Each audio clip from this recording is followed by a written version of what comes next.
Hello' বন্ধুসকল, স্বাগতম জনাইছোঁ মোৰ এডুকেশ্যনেল কৃষি ইউটিউব চেনেলটোত। আজিৰ ভিডিঅ'টোত আমি এটা এডিআৰই 2.0 মডেল পেপাৰ লৈ আহিছোঁ। তো বলক বন্ধুসকল, এই মডেল পেপাৰটো আমি আলোচনা কৰোঁ। চাওক, এই মডেল পেপাৰটোত টোটেল মাৰ্ক আছে 40 আৰু টোটেল কুৱেশ্যন আছে 40টা। তো বলক বন্ধুসকল, ভিডিঅ'টো আৰম্ভ কৰোঁ। তো আজিৰ প্ৰথমটো কুৱেশ্যন হ'ল, who authored the famous book Indica. ঠিক আছে, কোনে বিখ্যাত কিতাপ ইণ্ডিকা ৰচনা কৰিছিল? আপোনালোকে অপশ্যনসমূহ চাব পাৰিছে। এই অপশ্যনসমূহ দি আছে, অপশ্যন এত দি আছে মেগাস্থেনিছ, অপশ্যন বিত দিছে ইবন বটুতা, অপশ্যন চিত দিছে ফাহিয়েন, অপশ্যন ডিত দিছে ৰাল্ফ ফিটজ। ইয়াৰ ভিতৰত কাৰেক্ট এনচাৰটো হ'ল অপশ্যন এ, মেগাস্থেনিছ। ঠিক আছে, মেগাস্থেনিছে ইণ্ডিকা নামৰ যিখন বিখ্যাত কিতাপ আছিল সেইখন ৰচনা কৰিছিল। ঠিক আছে, নেক্সট কুৱেশ্যনলৈ যাওঁ। এই কুৱেশ্যনসমূহ মষ্ট ইম্পৰ্টেণ্ট হয়, আপোনালোকে লিখি ৰাখিব পাৰে আৰু আপোনালোকে চাব যে আপোনালোকৰ কেইটা শুদ্ধ হ'ল। ঠিক আছে, who translated the autobiography of Mahatma Gandhi into Assamese. Mahatma গান্ধীৰ আত্মজীৱনী কোনে অসমীয়ালৈ অনুবাদ কৰিছিল? আপোনালোকে অপশ্যনসমূহ চাব পাৰিছে। অপশ্যন এত দিছে বেনু শৰ্মা, অপশ্যন বিত দিছে হোমেন বৰগোহাঁই, অপশ্যন চিত দিছে মামণি ৰয়ছম গোস্বামী, অপশ্যন ডিত দিছে অমিয় কুমাৰ দাস। ইয়াৰ ভিতৰত কাৰেক্ট এনচাৰটো হ'ল অপশ্যন ডি, অমিয় কুমাৰ দাস। ঠিক আছে, আপোনালোকে বহীত লিখি ৰাখিব, আপোনালোকে চাব যে আপোনাৰ এইটো অপশ্যনটো শুদ্ধ হ'ল নে ভুল হ'ল। ঠিক আছে, নেক্সট কুৱেশ্যনলৈ যাওঁ। চাওক, ইয়াতে এটা পইণ্ট দিয়া আছে যে the story of my experiment with truth is his autobiography. তাৰমানে মহাত্মা গান্ধীৰ যিটো অট'বায়োগ্ৰাফি আছিল সেইটো হ'ল the story of my experiments with truth. ঠিক আছে, নেক্সট কুৱেশ্যনটো দি আছে, in which year Jyoti Chitraban was established. Jyoti Chitraban কেতিয়া প্ৰতিষ্ঠা হৈছিল? আপোনালোকে অপশ্যনসমূহ চাব পাৰিছে। এই অপশ্যনসমূহৰ ভিতৰত কাৰেক্ট এনচাৰটো হ'ল অপশ্যন ডি, 1961। ঠিক আছে, 1961ত জ্যোতি চিত্ৰবন প্ৰতিষ্ঠা হৈছিল। ঠিক আছে, ইয়াক প্ৰতিষ্ঠা কৰিছিল জ্যোতিপ্ৰসাদ আগৰৱালাই। ঠিক আছে, নেক্সট কুৱেশ্যনটো দি আছে, in which year was Assam Rashtrabhasha Prachar Samiti established. কোন চনত অসম ৰাষ্ট্ৰভাষা প্ৰচাৰ সমিতি স্থাপন হৈছিল? আপোনালোকে অপশ্যনসমূহ চাব পাৰিছে। এই অপশ্যনসমূহৰ ভিতৰত কাৰেক্ট এনচাৰটো হ'ল অপশ্যন এ, 1938। 1938ত অসম ৰাষ্ট্ৰভাষা প্ৰচাৰ সমিতি স্থাপন হৈছিল। ঠিক আছে, নেক্সট কুৱেশ্যনটো আপোনালোকে চাব পাৰিছে। IUCN was form in which country. ঠিক আছে, IUCN কোন দেশত প্ৰতিষ্ঠা হৈছিল? আপোনালোকে অপশ্যনসমূহ চাব পাৰিছে। Germany, Russia, Switzerland, France. ইয়াৰ ভিতৰত কাৰেক্ট এনচাৰটো হ'ল অপশ্যন ডি, ইয়াৰ কাৰেক্ট এনচাৰ ফ্ৰান্স। ফ্ৰান্সত IUCN প্ৰতিষ্ঠা হৈছিল। ঠিক আছে, আপোনালোকে অকণমান পইণ্ট জানি লওক। IUCN was founded in October 1948 as the international union for the protection of nature. ঠিক আছে, 1948ত এইটো প্ৰতিষ্ঠা হৈছিল অক্টোবৰ মাহত, আৰু ইয়াৰ ফুল ফৰ্ম হৈছে international union for the protection of nature. ঠিক আছে, নেক্সট কুৱেশ্যনটো হ'ল, the total length of Bogibeel bridge is. Bogibeel দলঙৰ মুঠ দৈৰ্ঘ্য কিমান? আপোনালোকে অপশ্যনসমূহ চাব পাৰিছে। এই অপশ্যনসমূহৰ ভিতৰত কাৰেক্ট এনচাৰটো হ'ল অপশ্যন এ, 4940। অপশ্যন এ ইয়াৰ কাৰেক্ট এনচাৰ 4940 মিটাৰ বগীবিল দলঙৰ মুঠ দৈৰ্ঘ্য। ঠিক আছে, নেক্সট কুৱেশ্যনলৈ যাওঁ। নেক্সট কুৱেশ্যনটো দি আছে, who among the following called himself the parrot of India. নিম্নলিখিত কোনে নিজকে ভাৰতৰ ততা বুলি অভিহিত কৰিছিল? আপোনালোকে অপশ্যনসমূহ চাব পাৰিছে। এই অপশ্যনসমূহ দি আছে উছমান, আমিৰ হুছেইন, আমিৰ খুছৰ, কুতুবন। ইয়াৰ ভিতৰত কাৰেক্ট এনচাৰটো হ'ল অপশ্যন চি, আমিৰ খুছৰ। আমিৰ খুছৰই নিজকে ভাৰতৰ ততা বুলি অভিহিত কৰিছিল। ঠিক আছে, next question, which is not present in animal cell. তলৰ কণ্ঠ প্ৰাণী কোষত নাই। আপোনালোকে অপশ্যনসমূহ চাব পাৰিছে। Cell wall, cytoplasm, mitochondria, vacuoles. ক'ব লাগে আপোনালোকে যে তলৰ কণ্ঠ প্ৰাণী কোষত নাই। এনিমেল চেলত নাই, চেল ৱাল। ঠিক আছে, অপশ্যন এ ইয়াৰ কাৰেক্ট এনচাৰ। চেল ৱালটো আপোনালোকে চাব পাৰিছে। Cell wall is present in plant cell. উদ্ভিদ কোষত পোৱা যায় এইটো। ঠিক আছে, নেক্সট কুৱেশ্যন, নেক্সট কুৱেশ্যনটো চাব বিচাৰিছে who was the first Indian to win an Oscar Oscar জয় কৰা প্ৰথম ভাৰতীয় কোন আছিল আপোনালোকে অপশ্যন নম্বৰ চাব পাৰিছে আশাপূৰ্ণা দেৱী ভানু আথাইয়া আৰু এইফালে অপশ্যন নম্বৰ চাব পাৰিছে এ আৰ ৰহমান অৰুন্ধতী ৰায় এই অপশ্যনৰ ভিতৰত কাৰেক্ট আনসাৰটো হ'ল অপশ্যন বি ভানু আথাইয়া ঠিক আছে এখেতে অস্কাৰ জয় কৰা প্ৰথম ভাৰতীয় আছিল ঠিক আছে নেক্সট কুৱেশ্যন 10 নম্বৰটো কুৱেশ্যনটো হ'ল who gave the slogan Delhi চলো শ্লোগানটো কোনে দিছিল আপোনালোকে অপশ্যন নম্বৰ চাব পাৰিছে অপশ্যন এ দিছে সুভাষ চন্দ্ৰ বোস অপশ্যন বি দিছে ভগত সিং অপশ্যন চি দিছে লালা লাজপত ৰায় অপশ্যন ডি দিছে মহাত্মা গান্ধী ইয়াৰ ভিতৰত কাৰেক্ট আনসাৰটো হ'ল অপশ্যন এ সুভাষ চন্দ্ৰ বোস ঠিক আছে এখেতে দিল্লী চলো শ্লোগানটো দিছিলে ঠিক আছে next question which of the following district is famous for ivory craft নিম্নলিখিত কোনখন জিলা আইভৰি ক্ৰাফ্টৰ বাবে বিখ্যাত ঠিক আছে আপোনালোকে অপশ্যন নম্বৰ চাব পাৰিছে এই অপশ্যনৰ ভিতৰত কাৰেক্ট আনসাৰটো হ'ল অপশ্যন বি বৰপেটা ঠিক আছে বৰপেটা এখন আইভৰি ক্ৰাফ্টৰ বাবে বিখ্যাত নেক্সট কুৱেশ্যন 12 নম্বৰ কুৱেশ্যনটো দি আছে the headquarter of ONGC is located in which place of Assam ঠিক আছে ONGCৰ মুখ্য কাৰ্যালয় ক'ত অৱস্থিত আপোনালোকে অপশ্যন নম্বৰ চাব পাৰিছে এই অপশ্যনত দি আছে লেপেটকটা নুমলীগড় নাজিৰা দুলিয়াজান ইয়াৰ ভিতৰত কাৰেক্ট আনসাৰটো হ'ল অপশ্যন চি নাজিৰাত ONGCৰ মুখ্য কাৰ্যালয় অৱস্থিত ঠিক আছে নেক্সট কুৱেশ্যনলৈ যাওঁ নেক্সট কুৱেশ্যনটো দি আছে what is the full form of FCIৰ সম্পূৰ্ণ নাম কি আপোনালোকে অপশ্যন নম্বৰ চাব পাৰিছে এই অপশ্যনৰ ভিতৰত কাৰেক্ট আনসাৰটো হ'ল option B food corporation of India ঠিক আছে ফুড কৰ্পোৰেশ্যন অফ ইণ্ডিয়াক FCI বুলি কোৱা হয় ঠিক আছে নেক্সট কুৱেশ্যনটো দি আছে when was Tocklai T research centre established Tocklai চাহ গৱেষণা কেন্দ্ৰ কেতিয়া প্ৰতিষ্ঠা হৈছিল আপোনালোকে অপশ্যন নম্বৰ চাব পাৰিছে 1909 1911 আৰু তলত আপোনালোকে অপশ্যন নম্বৰ চাব পাৰিছে 1913 আৰু 1907 ইয়াৰ ভিতৰত কাৰেক্ট আনসাৰটো হ'ল অপশ্যন বি 1911 ঠিক আছে ইয়াৰ 1911 অপশ্যনটো কাৰেক্ট আনসাৰ অপশ্যন বি ইয়াৰ কাৰেক্ট আনসাৰ টকলাই চাহ গৱেষণা কেন্দ্ৰ 1911 স্থাপনা হৈছিল ঠিক আছে নেক্সট কুৱেশ্যন 15 নম্বৰটো কুৱেশ্যনটো হ'ল the headquarters of SIDBI is situated in সিডবিৰ মুখ্য কাৰ্যালয় ক'ত অৱস্থিত আপোনালোকে অপশ্যন নম্বৰ চাব পাৰিছে দিল্লী হায়দৰাবাদ মুম্বাই লক্ষ্ণৌ ইয়াৰ ভিতৰত কাৰেক্ট আনসাৰটো হ'ল অপশ্যন ডি লক্ষ্ণৌত সিডবিৰ মুখ্য কাৰ্যালয় অৱস্থিত ঠিক আছে নেক্সট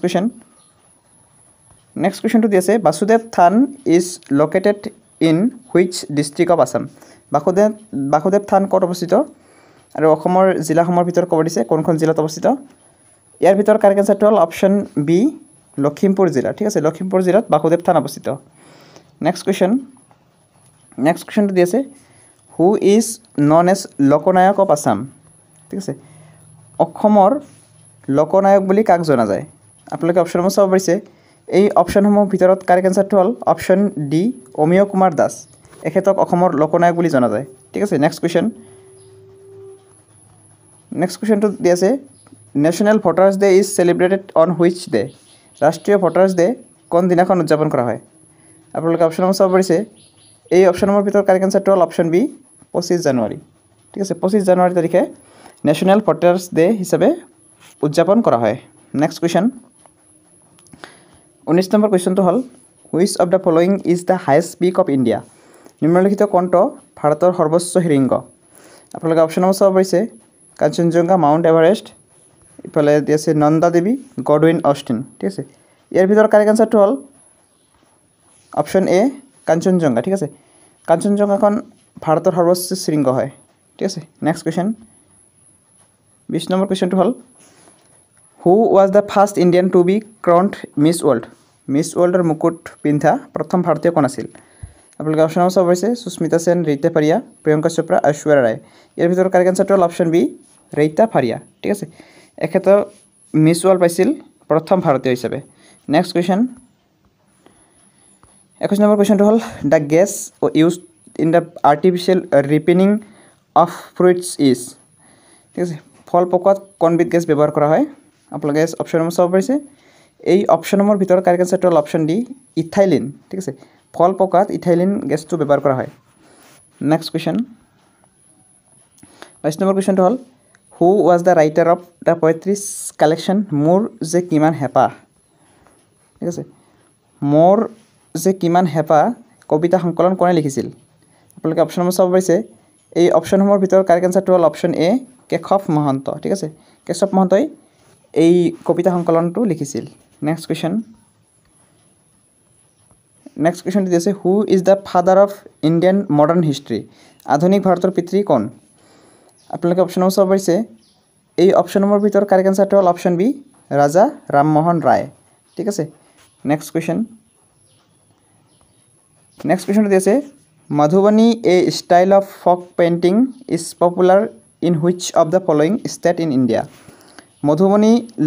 মধুবনীৰ লোকক চিত্ৰকলা ভাৰতৰ নিম্নলিখিত কোনখন ৰাজ্যত জনপ্ৰিয় ঠিক আছে তো আপোনালোকে অপশ্যনসমূহ চাব পাৰিছে অপশ্যন এ দিছে বিহাৰ ৰাজস্থান ওড়িশা মধ্যপ্ৰদেশ ইয়াৰ ভিতৰত কাৰেক্ট এনচাৰটো হ'ল অপশ্যন এ বিহাৰত মধুবনী চিত্ৰকলাটো বিখ্যাত ঠিক আছে নেক্সট কুৱেশ্যন আছে হু was the first Assamese president of Indian national Congress ভাৰতীয় জাতীয় কংগ্ৰেছৰ প্ৰথমগৰাকী অসমীয়া সভাপতি কোন আছিল আপোনালোকে অপশ্যনসমূহ চাব পাৰিছে এই অপশ্যনসমূহৰ ভিতৰত কাৰেক্ট এনচাৰটো হ'ল অপশ্যন চি দেৱকান্ত বৰুৱা ঠিক আছে দেৱকান্ত বৰুৱা আছিল ভাৰতীয় জাতীয় কংগ্ৰেছৰ প্ৰথমগৰাকী অসমীয়া সভাপতি নেক্সট কুৱেশ্যন 26 নম্বৰ কুৱেশ্যনটো হ'ল which king of Gupta dynasty is also' known as Vikramaditya Gupta ৰাজবংশৰ কোন ৰজাক বিক্ৰমাদিত্য বুলিও জনা যায় ঠিক আছে তো আপোনালোকে অপশ্যনসমূহ চাব পাৰিছে সমুদ্ৰগুপ্ত চন্দ্ৰগুপ্ত 1 চন্দ্ৰগুপ্ত 2 শ্ৰীগুপ্ত ইয়াৰ ভিতৰত কাৰেক্ট এনচাৰটো হ'ল অপশ্যন চি চন্দ্ৰগুপ্ত 2 এখেতক গুপ্ত যুগৰ বিক্ৰমাদিত্য বুলিও কোৱা হয় ঠিক আছে নেক্সট কুৱেশ্যনটো দিছে the first Buddhist council was held in প্ৰথম বৌদ্ধ পৰিষদ ক'ত হৈছিল আপোনালোকে অপশ্যনসমূহ চাব পাৰিছে এই অপশ্যনসমূহৰ ভিতৰত কাৰেক্ট এনচাৰটো হ'ল অপশ্যন চি ৰাজগৃহত ঠিক আছে ৰাজগৃহত প্ৰথম বৌদ্ধ পৰিষদ অনুষ্ঠিত হৈছিল next question which was the first metal used by men মানুহৰ দ্বাৰা ব্যৱহৃত প্ৰথম ধাতু কণ্ঠ আপোনালোকে অপশ্যনসমূহ চাব পাৰিছে এই অপশ্যনসমূহৰ ভিতৰত কাৰেক্ট এনচাৰটো হ'ল অপশ্যন এ কপাৰ অৰ্থাৎ তামক প্ৰথমে ব্যৱহাৰ কৰিছিল মানুহে ঠিক আছে নেক্সট কুৱেশ্যন 29 নম্বৰ কুৱেশ্যনটো হ'ল who was the first ruler of Satavahana dynasty Satavahana ৰাজবংশৰ প্ৰথম শাসক কোন আছিল আপোনালোকে অপশ্যনসমূহ চাব পাৰিছে এই অপশ্যনসমূহৰ ভিতৰত কাৰেক্ট এনচাৰটো হ'ল অপশ্যন এ চিমুকা ঠিক আছে হিমুকে সাতবাহন বংশৰ প্ৰথম ৰজা আছিল ঠিক আছে next question which country has the largest coastline কোনখন দেশত সৰ্বাধিক উপকূল ৰেখা আছে আপোনালোকে অপশ্যনসমূহ চাব পাৰিছে এই অপশ্যনসমূহৰ ভিতৰত কাৰেক্ট এনচাৰটো হ'ল অপশ্যন চি কানাডা ঠিক আছে কানাডাত সৰ্বাধিক উপকূল ৰেখা আছে কষ্ট লাইন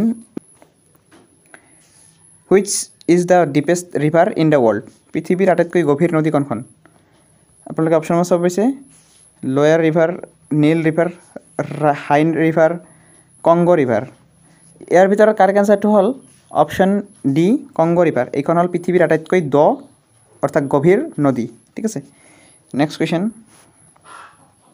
নেক্সট কুৱেশ্যনটো দি আছে which country is known as the land of thousands lake কোনখন দেশক হাজাৰ হ্ৰদৰ ভূমি বুলি জনা যায় আপোনালোকে অপশ্যনসমূহ চাব পাৰিছে আয়াৰলেণ্ড কানাডা ফিনলেণ্ড নৰৱে ইয়াৰ ভিতৰত কাৰেক্ট এনচাৰটো হ'ল অপশ্যন চি ফিনলেণ্ডক হাজাৰ হ্ৰদৰ ভূমি বুলি জনা যায় ঠিক আছে নেক্সট কুৱেশ্যনটো দি আছে যে what is the capital of Argentina আৰ্জেণ্টিনাৰ ৰাজধানী কি আপোনালোকে অপশ্যনসমূহ চাব পাৰিছে এই অপশ্যনসমূহৰ ভিতৰত কাৰেক্ট এনচাৰটো হ'ল অপশ্যন এ বুয়েনছ এয়াৰ্ছ এইটো হ'ল আৰ্জেণ্টিনাৰ ৰাজধানী ঠিক আছে আপোনালোকে পৰীক্ষা দিব যোৱাৰ আগতে ৰাজধানী আৰু মুদ্ৰাসমূহ জানি ল'ব ঠিক আছে নেক্সট কুৱেশ্যনটো দি আছে what is the currency of অষ্ট্ৰিয়াৰ মুদ্ৰা কি আপোনালোকে অপশ্যনসমূহ চাব পাৰিছে এই অপশ্যনসমূহৰ ভিতৰত কাৰেক্ট এনচাৰটো হ'ল অপশ্যন এ ইউৰো হ'ল অষ্ট্ৰিয়াৰ মুদ্ৰা ঠিক আছে নেক্সট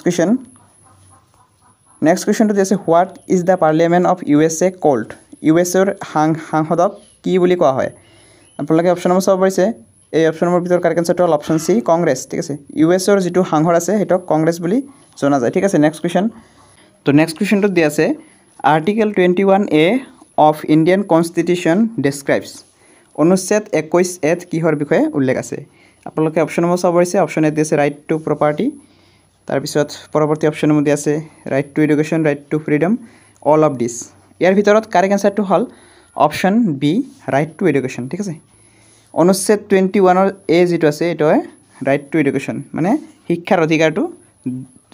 শিক্ষাৰ অধিকাৰৰ বিষয়ে বৰ্ণনা কৰে ঠিক আছে নেক্সট কুৱেশ্যনটো দি আছে who is known as nightingale of India ভাৰতৰ নাইটিংগেল বুলি কাক জনা যায় আপোনালোকে অপশ্যনসমূহ চাব পাৰিছে এই অপশ্যনসমূহৰ ভিতৰত কাৰেক্ট এনচাৰটো হ'ল অপশ্যন এ সৰোজিনী নাইডু ঠিক আছে সৰোজিনী নাইডুক ভাৰতৰ নাইটিংগেল বুলিও কোৱা হয় ঠিক আছে নেক্সট কুৱেশ্যন ৩৮ নম্বৰ কুৱেশ্যনটো হ'ল who is the author of novel Devdas উপন্যাসখনৰ লিখক কোন আপোনালোকে অপশ্যনসমূহ চাব পাৰিছে শৰৎচন্দ্ৰ চট্টোপাধ্যায় বঙ্কিমচন্দ্ৰ চেটাৰ্জী আশাপূৰ্ণা দেৱী সত্যজিৎ ৰায় ইয়াৰ ভিতৰত কাৰেক্ট এনচাৰটো হ'ল option A Saratchandra Chattopadhyay most important question হয় দেৱদাস উপন্যাসখন শৰৎচন্দ্ৰ চট্টোপাধ্যায়ে লিখিছিল নেক্সট কুৱেশ্যনটো হ'ল which of the following is not considered as classical dance of India নিম্নলিখিত কণ্ঠক ভাৰতৰ শাস্ত্ৰীয় নৃত্য বুলি গণ্য কৰা নহয় আপোনালোকে অপশ্যনসমূহ চাব পাৰিছে ভাৰতনাট্যম কথাকলি কুচিপুড়ি ভাংৰা ইয়াৰে ক'ব দিছে আপোনালোকক যে কোনটো শাস্ত্ৰীয় নৃত্যত নপৰে ঠিক আছে যিটো ভাৰতনাট্যম আছে এইটো শাস্ত্ৰীয় নৃত্য হয় তামিলনাডুৰ শাস্ত্ৰীয় নৃত্য কথাকলিটো শাস্ত্ৰীয় নৃত্য কুচিপুড়িটো শাস্ত্ৰীয় নৃত্য কিন্তু ভাংৰাটোৱে ক্লাছিকেল ডেন্স নহয় এইটো ফক ডেন্স হয় ঠিক আছে নেক্সট কুৱেশ্যন